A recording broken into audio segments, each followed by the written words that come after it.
Today is Tuesday, May. Sabi ko titingin ako sa calendar para hindi ko na kayo papahulain ay ako naman gawin kayo manghuhula. But anyway, good morning everybody. So today is May, maybe 21st, ayun. And magbe-breakfast po tayo, let's eat. And I'm humble to say na itong breakfast ko po is expired na last 5th of this month. Okay, you can see. Yeah, but anyway, ginugal ko siya so wala namang panganib and mas magpa-ferment pa nga daw siya as time goes on. Pero huwag naman siguro yung mga 2 months ganun. So okay na ito. Yan. So I wanna look decent for you guys. So medyo iboboton na ko muna itong aking damit. Yan.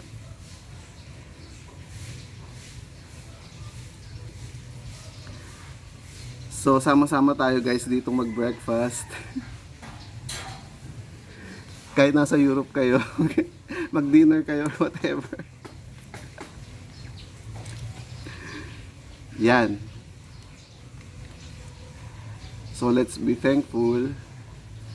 Ama namin.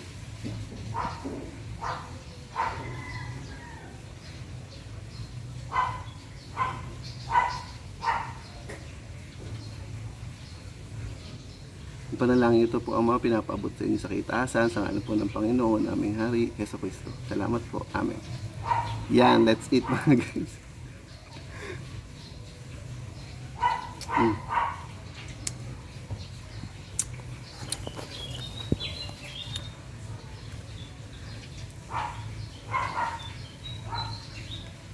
So yogurt ang ating breakfast. Yan.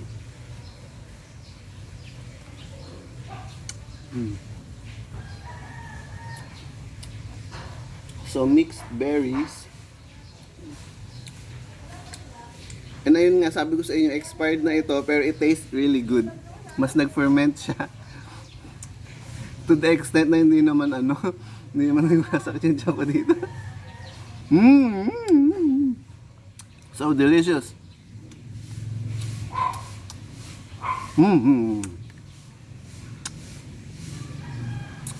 Ayun nga guys, without further ado,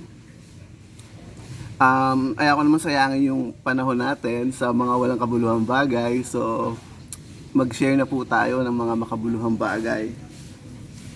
And, before that, magpapabango muna tayo. Thank you sa sponsor from The Burj. You know who you are. Salamat po. May pa-sponsor.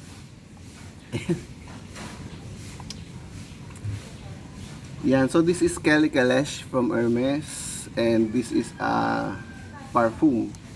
Concentration nito is parfum. So from France siya. So for sure didikit ang amoy nito sa akin. Ayun, ganun.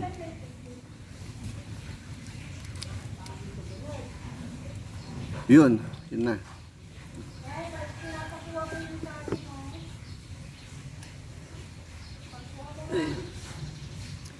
So guys, may kilala po ba kayo ng mayaman? As in, mayaman, hari, ganun.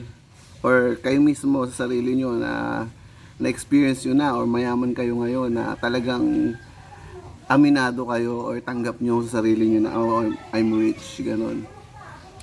So para doon sa mga hindi pa naka-experience maging rich or wala naman kayong kilalang mga rich, ganun. Ano nga ba yung tumatakbo sa utak ng taong mayaman? Ganun. So siguro iba sa inyo parang napag-iisip, ano kaya yung iniisip nitong taong to? Di ba? So nasa kanya na lahat, ganun. Rich, I mean financially rich ha.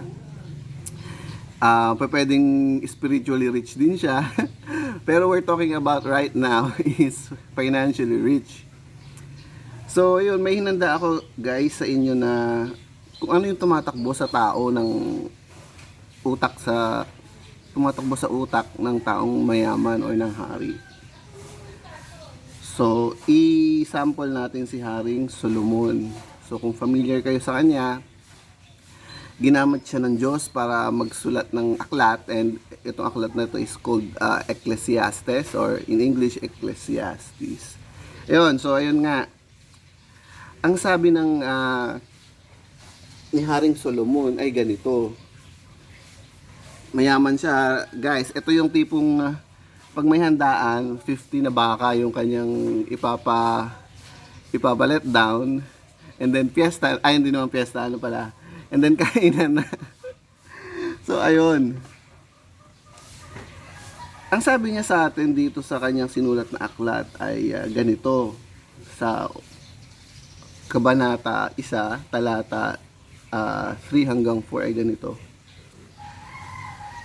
Talagang walang kabuluhan, ang sabi ng tagapagtipon. Ayun nga si Haring Solomon, ano. Talagang walang kabuluhan. So pangalawang beses na sinabi walang kabuluhan. Ang lahat ng bagay ay walang kabuluhan.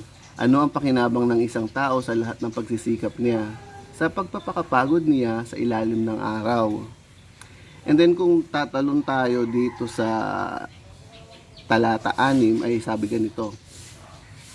Ang hangin ay pumupunta sa timog at umiikot pababa sa hilaga. Paulit-ulit itong umiikot, paulit-ulit na lumilibot ang hangin. So, ang sinasabi dito ay wala daw kabuluhan yung buhay. So, ito galing na to sa mayaman na tao. So, wala daw kabuluhan. Ngayon, dito sa end ng kanyang libro, anong sinabi niya sa atin bago niya tapusin ang librong ito? Ano nga ba yung nasa isip niya? Bakit sinasabi niyang walang kabuluhan yung buhay? Ang sabi niya sa atin dito sa chapter 12 verse 13 and 14 ay ganito. Pagkatapos kong masabi ang lahat ng ito ang punto. Matakot ka sa tunay na Diyos at sundin mo ang mga utos niya, dahil ito ang obligasyon ng tao. So may obligasyon pala tayo. I-rewind nyo kung ano yung obligasyon na sinasabi niya dito. And dito sa verse 14 sabi na, dahil hahatulan ng tunay na Diyos ang bawat gawa, pati na ang lahat ng nakatago, kung ito ay mabuti o masama. Yun, salamat sa salita ng Diyos.